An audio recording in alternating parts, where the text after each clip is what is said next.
Hello and a very warm welcome. In today's video we're talking Finland. A very random video today, but it's crucial to Formula 1.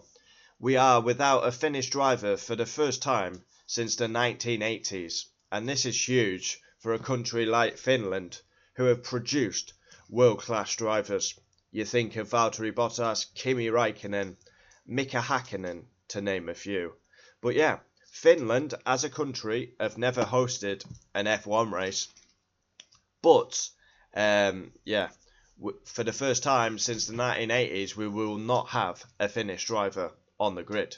Of course Valtteri Bottas is a reserve driver, but he's not a full-time driver. So yeah, Finns are known for drinking a lot, short words, and being very fast drivers. Kimi Räikkönen is the exception for that.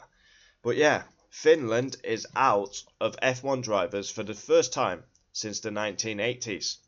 If you want to win, hire a Finn. Everyone has heard that phrase in Formula 1 paddock, yet nobody seems to be doing that right now. But is this a temporary status or long term?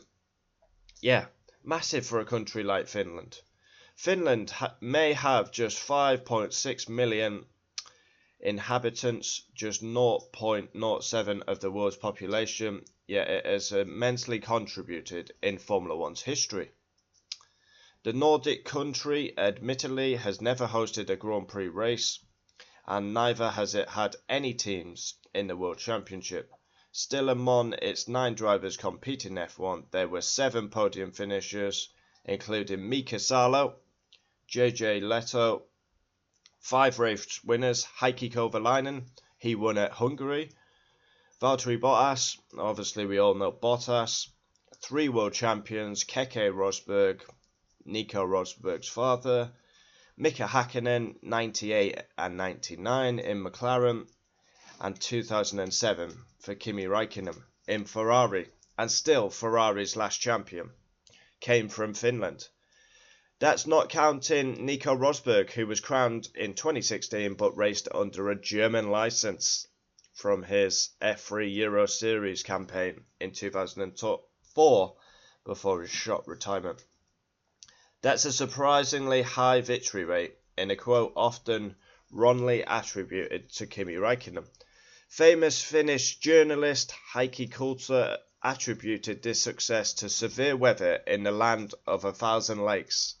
Our roads and long winters, he told the Telegraph in 2008. You really have to be a good driver to survive in Finland. It's always slippery and bumpy.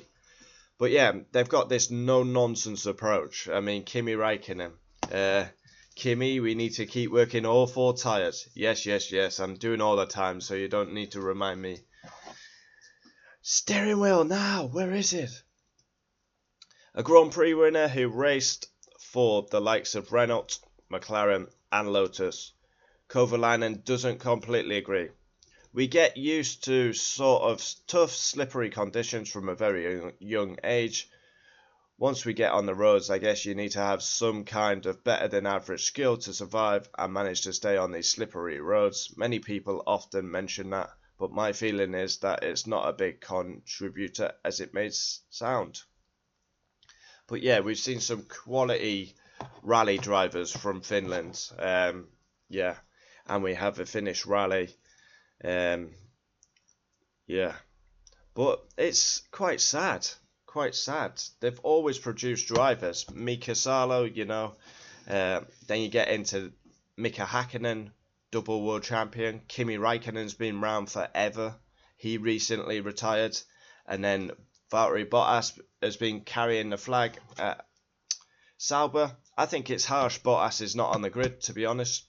I think he did enough last season. Yes, he didn't do well in the championship, but he was the better Sauber driver consistently.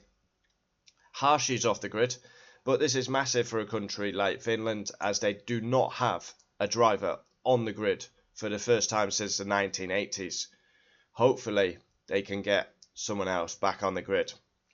Maybe Bottas. If you're Finnish and you've got a youngster coming through, comment down below. But yeah, bit of a shame this one. I do like the Finns. Their no nonsense, no bullshit approach is going to be missed in Formula 1.